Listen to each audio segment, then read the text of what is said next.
Hey guys, Jay Taylor here with Rough Riders. Thanks for stopping by. Today we're going to be doing another maintenance video on the Acura. The car recently threw a B1 maintenance code at me, and so that includes doing an oil change and brake inspection and a number of things. And among those is a tire rotation. So thought I'd do a quick video on that and show people how to do a tire rotation. This is really intended for folks that don't know how to do a tire rotation or not sure why they should be doing it. So I figured I'd go ahead and capture that on video. So, we're going to dive into that in just a second, but, let's talk about tire rotations here for a second, and why you should do that. One is it's going to provide even tread wear across all your tires, because it's a front-wheel drive, well, it's an all-wheel drive car, but, most of the energy is being driven from the front. And so that means, your drive wheels are going to wear faster, because that's where the most of the force is being applied. And so rotating the tires between the front and the rear will ensure that your tires wear evenly. Now that's really important, because not only is that going to extend the life of your tires, but it's also important for handling characteristics and traction and all that kind of stuff. And so it's a really good idea to rotate your tires every so often. And so we're going to go ahead and capture that process and show you how to do that. If you know how to change a tire, you can certainly rotate your tires. So let's take a look at the tools that are required for this job, and let's get it done. Okay, to do this job, you're only going to need a handful of tools. You're going to need your jack, some jack stands, and your lug wrench, and that's pretty much all you need to rotate the tires. Okay, so before we jack the car up to rotate the tires, we're going to break all the lug nuts free, so that way we don't have to worry about the tire spinning on us as we're trying to loosen the wheels once it's up off the ground. So we're going to do that before we lift the car off the ground.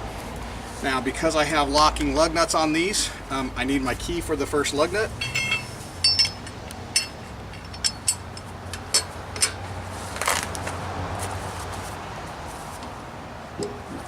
And then I just break the rest of them free.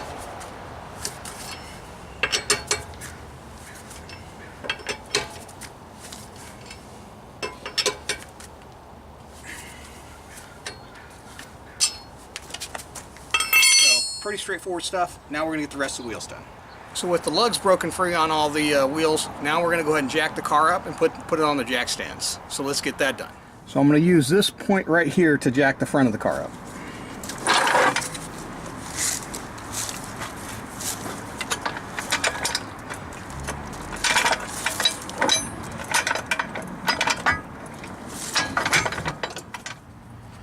Okay, and right here just behind the front wheel and just in front of the rear wheels, you've got your point to set your jack stands. Always check your jack stands to make sure you've got a good solid seat here, so that way the car doesn't move on you when you're underneath it. So check that before you move on to the next phase of your work. For the rear, you can see I've got a strong point right here on the cross member to be able to jack it up as well. So I'm going to use that point right there. The pattern you would use to rotate your tires would be dependent upon a few different factors, such as whether or not you had a front-wheel drive or rear-wheel drive vehicle, whether or not you had directional treads or symmetrical treads, and the size of your wheels on your vehicle. So if you had a front-wheel drive vehicle, for example, you would take your front tires and you would move them directly to the rear. So you take your right front and move it to your right rear. You take your left front, move it to your left rear tire. But then you would take your rears and you would cross them, and it's called a forward crossing or front crossing. And you would move your left rear to your front right and your right rear to your front left.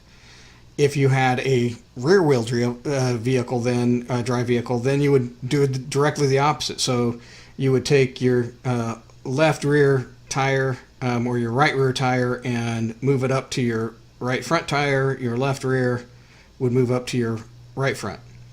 And then you would do, again the direct opposite. So you would take your front right and move it to your rear left.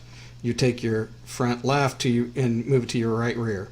So, and that's how you would typically do it. If you had directional tires, on the other hand, Those have a specific rotational pattern, so your left rear would then need to move to your right front or to your left front, and your right rear would need to move to your right front.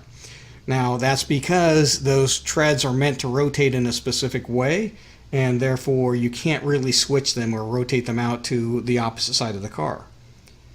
The other factor that you have to consider then is whether or not you have different wheel sizes. So, for example, if you had wider rear wheels, this is typically what I've got on my S2000. The only way I can rotate the tires is I can switch the rear for the rear. So I can move the right rear to the left rear and the right rear to the left rear, and then the fronts I can rotate as well. But I can't move front to back because they're different wheel sizes, so I can't really do that. Now, the alternate pattern is typically what I do, and what the alternate pattern is as long as the wheel sizes are all the same, I just do a cross pattern. I take my left rear and move it up to the right front, and then I take my right rear and move it up to the left front, and vice versa. So I just treat it as a cross, and that's what we're going to do this time. That generally works for any car, whether it's front wheel drive, rear wheel drive, it doesn't matter, as long as all the tire sizes are the same and there's no directional tread pattern. So that's what we're going to do this time. So let me show you a little more about that. Okay, so now with the car jacked up in fairly level on the jack stands, I can go ahead and start rotating the wheels. Now, some things to keep in mind when you're rotating your wheels is both the wheel size as well as the tread pattern on your wheels. So on this, the car has all the same size wheels, so rotating the wheels is not going to be a problem. On my S2000, for example, my rear tires are bigger than my front, so I can't swap those tires out. I can't rotate those tires.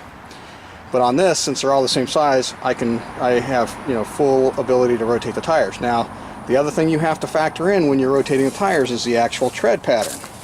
So on this, I've got omnidirectional tread pattern, so it doesn't matter which way the wheels go. On my S2000, I've also got unidirectional tread patterns on the tires, so they're designed to funnel more water out. So I couldn't, the only way you can rotate unidirectional pattern is moving the right rear to the right front and the left rear to the left front, so that they're always rotating the same direction. But on an omnidirectional, what we're going to do is we're going to do a cross pattern. So we're going to take the right rear and put it up onto the front left, and then we'll take the left rear and put it up onto the front right. So let's go ahead and do that now. Okay, so we're going to pull this one and put it on the front.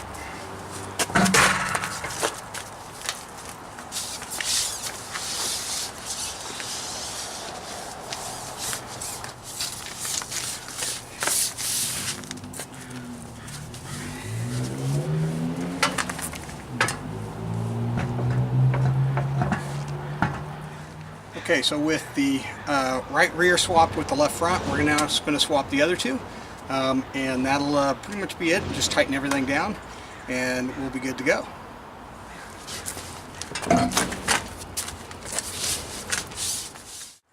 Okay, so when tightening the lugs down, you do need to do it in an order. You want to basically spread that metal out nice and even. You want that pressure to go down nice and evenly.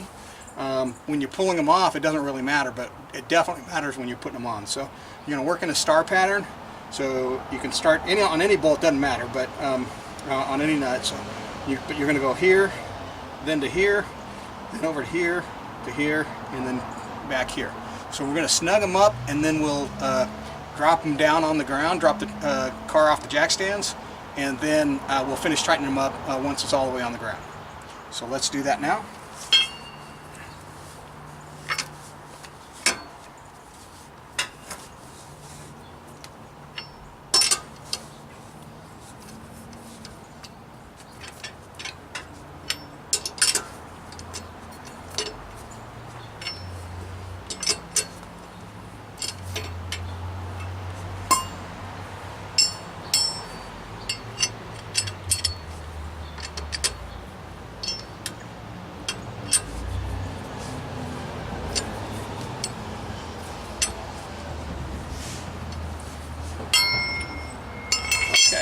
I've already tightened up all the other wheels, so now we're ready to drop this off the jack stands and bring it down and finish tightening them up, and then we'll be done.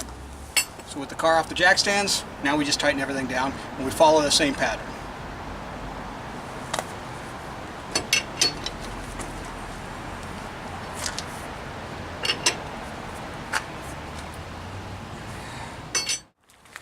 Okay, so you can see that it's a pretty easy job. It doesn't require any specialized tools or anything like that, or specialized skills. You just need to make sure that, you know, if you're rotating your tires, at least on the MDX, these are I've got symmetrical tires on here, so I can do that cross pattern. If I had a symmetrical, or if I had directional tires on here, then you know, you want to keep the tires on the same side, so right rear to right front, left rear to left front. You know, that's pretty much all there is to it. Hope you enjoyed the video. Thanks for stopping by and checking it out. If you've got any questions, please post those below. I try and respond to every post that you guys make. So, you know, if you like this video, please consider giving it a thumbs up and subscribing, and you know, help me build my channel. So, thanks a lot, guys, and we'll catch you next time.